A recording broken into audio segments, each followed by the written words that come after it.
Before we talk about evidence, before we talk about the law, we have to begin with what every person in this courtroom already knows. What happened at Apalachee High School was tragic. It was horrific, it was terrifying, and it was heartbreaking. Nothing said in this courtroom can change that. Nothing that I'm going to say is meant to diminish that.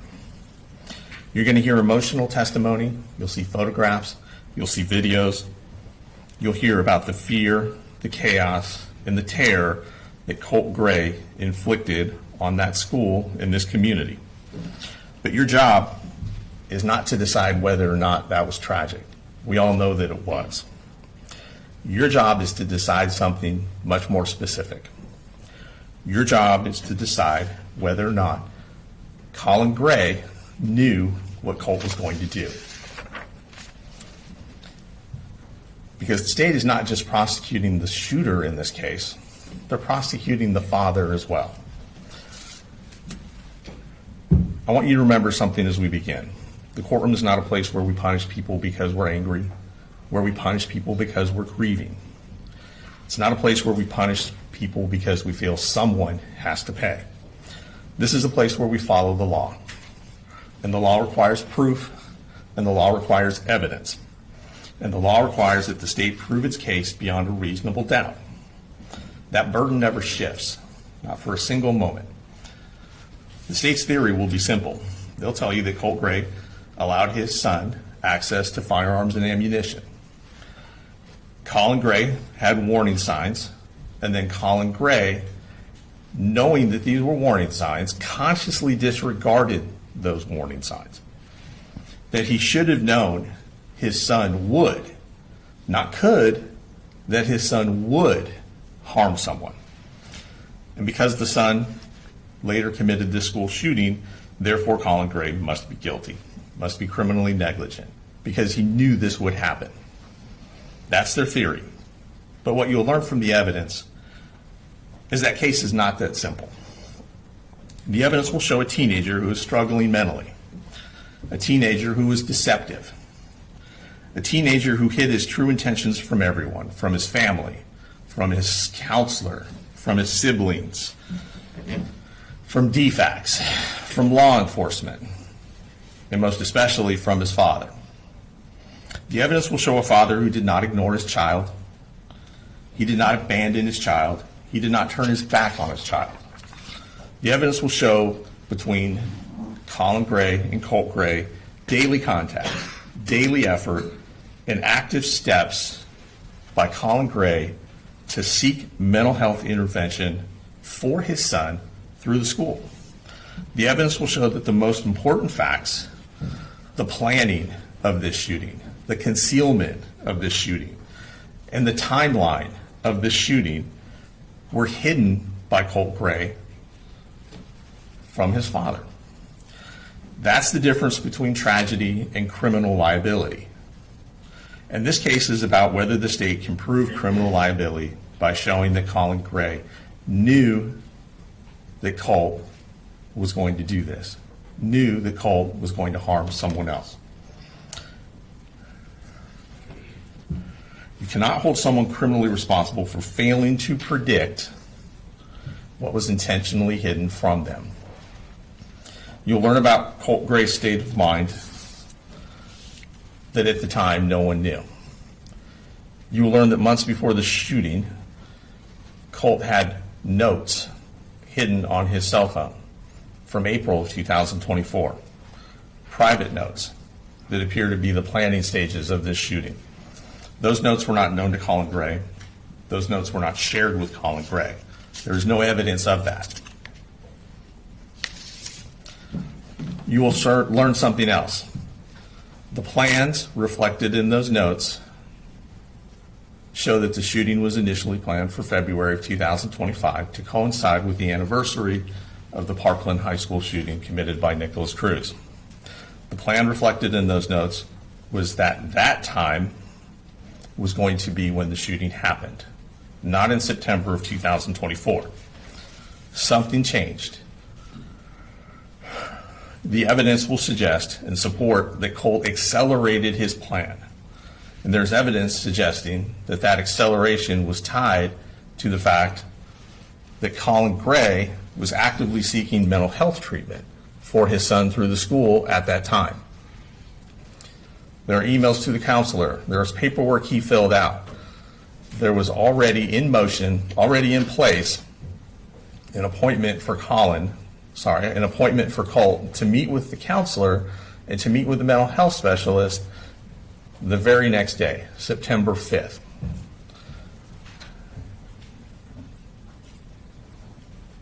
Colin Gray did not know about the plans. Colin Gray did not know that Colt was planning to do this and that he would in fact go harm someone else. The behavior that Colt exhibits, the behavior that you'll find from his notes in his cell phone, from his text messages, show that he was actively keeping this information from others, from law enforcement, from DFACs, from counselors, from professionals who know to look for these signs, and most especially from his dad.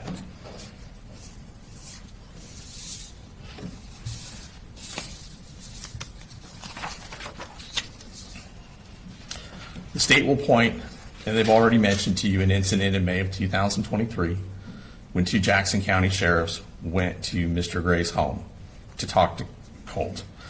Fortunately, this interaction is on body-worn camera video, so you'll get to see the whole episode. You will see that Colin Gray is cooperative. You'll see that he brings his son out.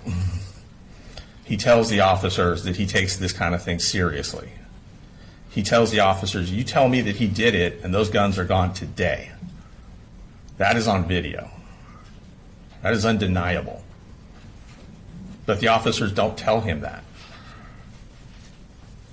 The officers say that they're not sure that it was him that made the threat.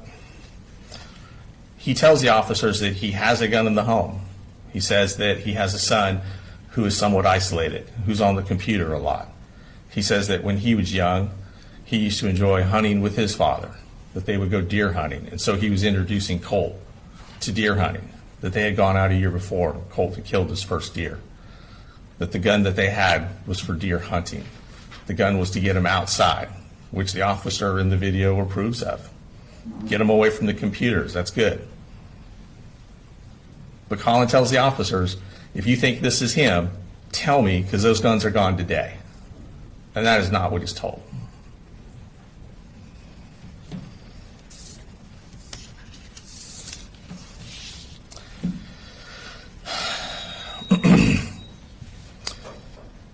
It shows that Colin, had he known, would have removed those guns. But he didn't. Let's talk about what Colin actually did, because this case is being framed as if Colin Gray didn't do anything. The evidence will show the opposite. You will hear that when the family transitioned schools, it was Colin Gray who registered Colt.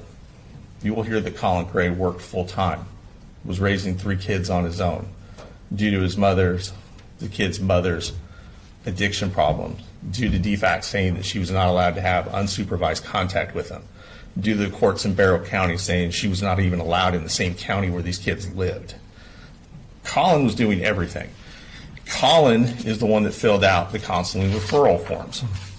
Colin is the one that communicated with the school counselor. Colin's the one who discussed the evaluation. Colin was the one who was coordinating mental health services through the school. Colin is the one that filled out the paperwork to get the assessment done on September the 5th. You'll hear that the school had arranged, and it had already been taken care of, that Colin had completed everything he needed to for the assessment. You're going to hear from the grandmother who says that they wanted to take him to Advantage Behavioral in Athens, that it was urgent. This comes out after the shooting. The grandmother will also tell you she had absolutely no idea that Colt had any interest in Nicholas Cruz or school shootings in general until after the shooting happened and they were making the 4.5-hour trip from Fitzgerald, her and her daughter Marcy, at which point Marcy said, well, Colt does like this school shooter named Nicholas Cruz. That's the first time that you hear Debbie learns any of that. You're going to see text messages from Debbie in August and September of 2024 when she says that they were so strongly trying to get him into a facility. What you're not going to see in those text messages is any urgency on Debbie's part. You're not going to see anything from Debbie saying, get the guns out of the house. You're not going to say anything from Debbie saying, I'm worried about Colt. We need to get him there today. Nothing. They don't talk about it at all. Debbie doesn't mention it one bit. Now, she mentions it in hindsight after the fact, and Marcy does the same thing. Who was Colin Gray? He's a working father raising 3 kids by himself. He had responsibilities. He had a job. He had a family to keep afloat. He had 2 other kids besides Colt. He was involved. You'll see his text messages to his children. You'll see his text messages to Colt. This is not a parent who's turning his back on what's going on right in front of him. Let's talk about what you're not going to hear. Because sometimes what you don't hear in a case like this is just important as what you do. Sometimes the absence of evidence tells you more than the evidence itself. You will not hear a text message where Colt says to his dad, I'm going to shoot a school. I'm bringing a gun tomorrow. I have a plan. I'm going to hurt someone. You won't see a single message like that. You will not hear that Colt ever told his father about the notes on his iPhone. You will not hear that Colt ever showed his father a plan. You will not hear that Colt told his father he was accelerating the plan. You will not hear that anyone called Colin Gray and said, your son is about to commit a shooting. You will not hear that law enforcement told him, your son made a credible threat. You will not hear a school official warn him his mental health treatment is imminent. He needs to see someone today. You will not hear anyone from DFACS told him, we have serious concerns that he's violent, that he's going to hurt someone else. You will not hear anyone say that they contacted the police on September 3rd and said there's a school shooting about to happen. You will not hear that Colin Gray encouraged violence. You will not hear that he glorified violence. You will not hear that he dismissed a specific credible threat. In fact, you'll hear something entirely different. You'll hear that Colt suffered from anxiety. You'll hear that Colt suffered from depression. You'll hear about his panic attacks. You'll hear that he didn't like going to school. These are serious issues, but these are not the same as homicidal ideations. These are not the same as suicidal ideations. These are not the same thing as proof of a probable school shooting. The state will ask you to connect dots after the fact using hindsight. Dots that became visible only after the shooting itself. But what you will not hear is evidence that at the time, Colin had sufficient warning that this outcome was probable. Not imaginable, not possible, but probable. That Colin knew that his son would harm someone else. You'll hear testimony from Colt Gray's counselor. And that's important because it gives you a professional's perspective on what was going on with Colt in the weeks leading up to the shooting. You will hear that Colt presented as a student suffering from anxiety and emotional instability, panic symptoms, an inability to function in class. And you'll hear something very important. You will hear that even the school counselor, a professional trained, did not perceive Colt as a threat. She described him as nice, respectful. That matters, because if a trained counselor did not perceive the imminent violence, then it's unreasonable to claim that the father should have seen it himself. You'll also hear testimony from her about how the father did in fact take steps to get him mental health treatment. The father was in communication with the counselor. The father submitted the paperwork. The father completed the referral, and the father was pursuing intervention. You'll hear the therapist was essentially scheduled to meet with Colt the very next day. The father was not ignoring the problem. Colin Gray was acting. They want you to hold him responsible because they don't think he was acting fast enough. You'll hear from his daughter, Colt's sister, Jenny Gray. Her testimony will corroborate the concealment that Colt was perpetrating on his family, on his dad. She'll testify that Colt was secretive, that he was constantly deleting and opening new accounts on Discord to avoid detection, that he was using usernames that were combinations of alphanumeric combinations. You'll find that he would not discuss, based on the statement that Jenny gave on September 4th of 2024, that he would not discuss school shootings or school shooters in front of his father. You will hear on the morning of the shooting, Colin Gray had already left home. You will hear that Colt, when he did discuss school shooters with Jenny, made her promise not to tell his dad. You'll hear that morning on September the 4th, Colin Gray got up and took his youngest son, Coley Jr., to school, that he left before Jenny and Colt did to catch the bus. You will hear that Colt had to go and find the gun because it wasn't in his room, that he had to find the ammunition that wasn't in his room, and that he had to put them in his backpack, and that he had to conceal the rifle that stuck out of his backpack 18 to 24 inches with a poster board. And he put a hat on top of it. It proves concealment, it proves independent action, and that matters because it's consistent with what Colt had done the whole time, which was conceal this plan from his father. Remember, the state says that he knew. They said that he knew this was going to happen. That he knew,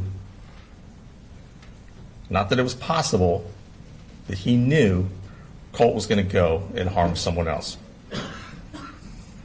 But you can't consciously disregard a risk that you're not aware of.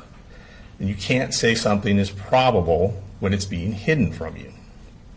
You're going to see text message. They've already discussed some of the messages. We're going to discuss some of the other ones. And we're going to talk about why they matter. There are hundreds of text messages between Colin Gray and his son. These texts matter because they show the reality in real time of what was happening and what Colin would have thought and what Colin would have known at that time. Not now, but at that time. They also show what Colt chose not to disclose. You'll see a father checking on his son on a daily basis, checking on school attendance. Did you make it to school? How's your day going? How was your day?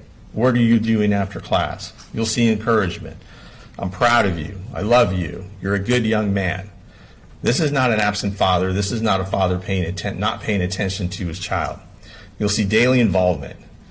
You'll see a father trying to keep a teenager engaged and connected to school. You'll see a father trying to build the confidence and self-esteem of his son. You will see this all in the text messages.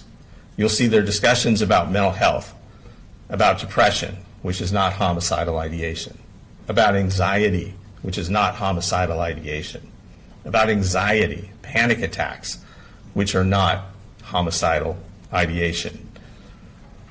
You'll see a father trying to stabilize a situation at home. You will not see threats to harm other folks. You will not see threats to harm other people. You will not see, I'm going to shoot up the school, I'm bringing a gun, I have a plan, I'm going to harm someone. There needs to be proof that Colin Gray knew what Colt was going to do and knew that Colt was going to harm someone.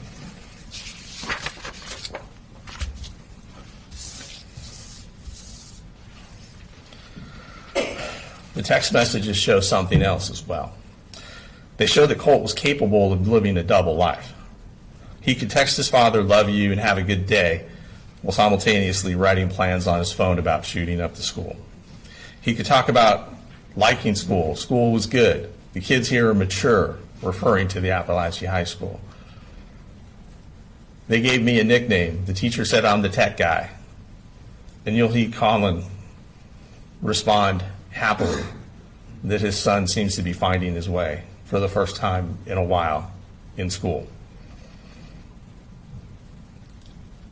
He could talk, Colt, about school being good, about having a good day, and what they're going to have for dinner, while also planning on how to sneak a rifle into the school. That's not something a father can foresee. He asked about ammunition.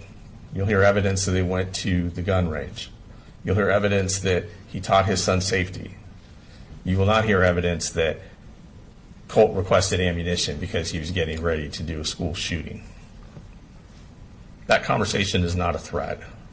There's no mention of harming anyone else. There's no talk of a timeline. The state's going to ask you to interpret these ordinary messages with extraordinary hindsight. But the law does not allow hindsight convictions. You're tasked with determining what Colin Gray knew in the months leading up to the shooting.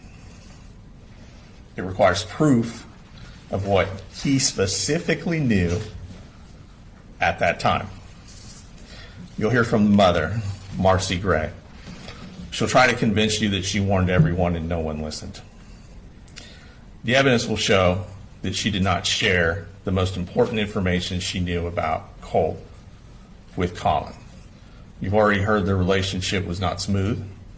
You heard that DFACS took the kids from her. You'll hear that they were separated. You'll hear that the kids had to come up here for the DFACS order. You'll hear that she drove up here. After telling her mother she was going to murder Colin, came up here, keyed his cars, got arrested, and then was told by the judge, you can't come back to Barrow County.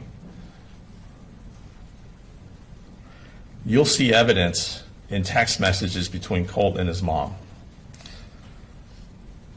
You will see in these text messages Colt telling his mom prior to the shooting that he had created a Securus online profile that he was using by making up a fake age to try and get in contact with Nicholas Cruz in prison down in Florida.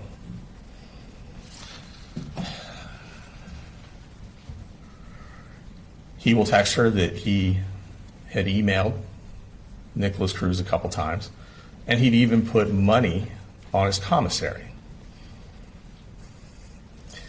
Marcy's response is to ask him where he got the money. And he tells Marcy in a text message, I told Dad it was to buy a video game on Steam. To which Marcy responds with a laughing out loud emoji. Marcy knew that he had this interest in Nicholas Cruz, but she did not share it with Colin. Immediately after this conversation, you will not see a text message from Marcy to Colin say, hey, did you know he's been emailing a mass murderer in Florida?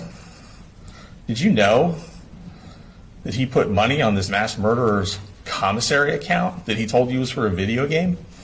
She doesn't share any of that with Colin. She keeps that to herself.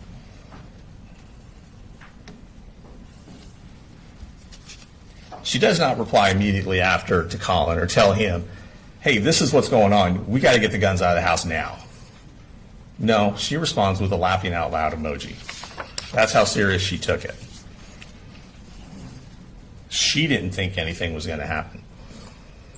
Remember, the evidence will show that even she, with the information that he did not have, did not believe there was an imminent threat and did not believe that Colt would harm anyone else.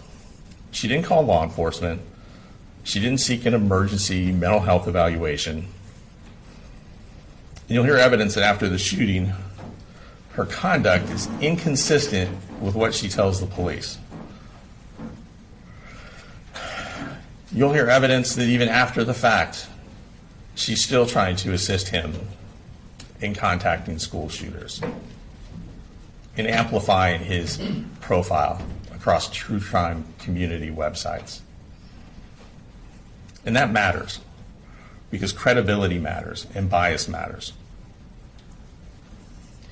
You will see that the state is asking you to convict Colin largely based on a hindsight narrative provided by witnesses who were not credible, that did not recognize the warning signs in real time. You will hear from the victims in this case. Their testimony will be emotional. And it's important to understand what happened inside that school. But respectfully, their testimony will not establish what Colin Gray knew and didn't know. They can't tell you what was said in the home. They can't tell you what was concealed. They can't tell you what was sent in text messages. And they can't tell you what warnings were communicated to Colin Gray. We're not going to dispute the horror of what happened. We're not going to dispute that they were harmed, that they were physically harmed and mentally harmed. But that's not proof that he was negligent. That is not proof that he knew what was in Colt's heart, that he knew what Colt was planning, and that he knew that Colt was going to harm someone else.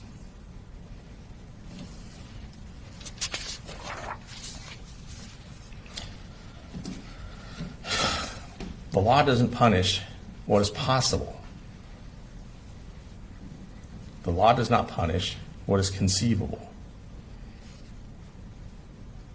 He is charged with knowing what would happen.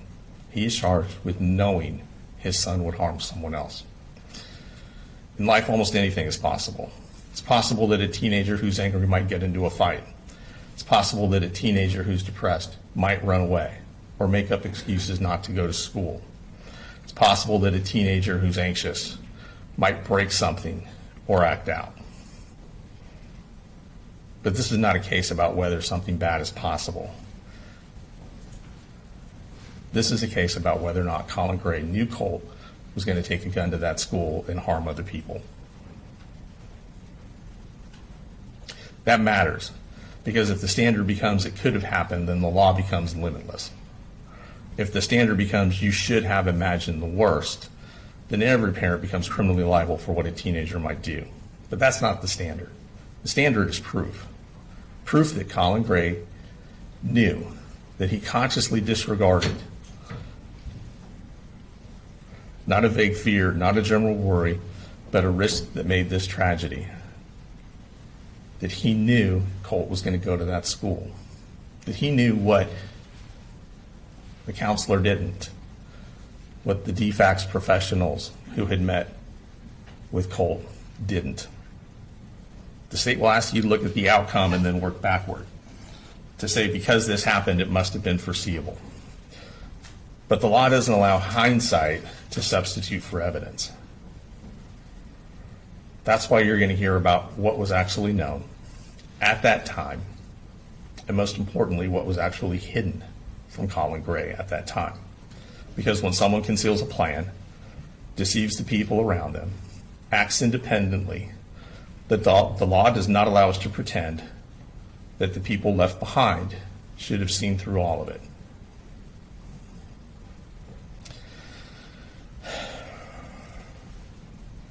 They're going to say that common sense means you should have seen this coming. And guns are serious, and this tragedy is serious. But the law is serious too. This case is not about whether or not firearms are dangerous in the abstract. It's about whether Colin Gray, based upon what he actually knew, failed to act because he knew that his son was going to go to that school and commit these acts.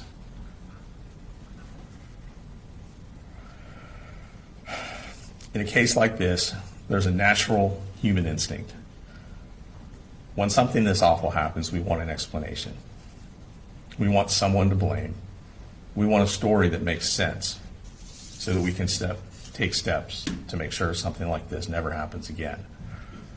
It's very easy and it's very human to look at the end result and believe that someone, somewhere, must have known. But the evidence in this case is going to show something that's deeply uncomfortable. Sometimes the truth is that the person who committed the act was hiding it. Sometimes the truth is that a family can be struggling, a child can be spiraling, and people can try to get that child mental health help. And still, something unthinkable can happen. It's not satisfying and it doesn't give anyone peace. But the criminal courtroom is not here to provide a scapegoat. It's here to provide justice. Being a juror, providing justice, that requires discipline. It requires that we do not convict someone because we're horrified. It requires that we do not convict someone because we wish they would have seen it coming. It requires that we do not convict someone because we feel like there must be some accountability somewhere. The state has chosen to put the father on trial for what the son did. And at the end of this case, you'll be asked to decide whether the state has proven beyond a reasonable doubt that Colin Gray knew his son would go to that school and commit these violent acts. And at the end of this trial, you will find the state cannot prove that beyond a reasonable doubt, and we will ask you to return the only verdict that the evidence can support, which is not guilty on all counts for Colin Gray.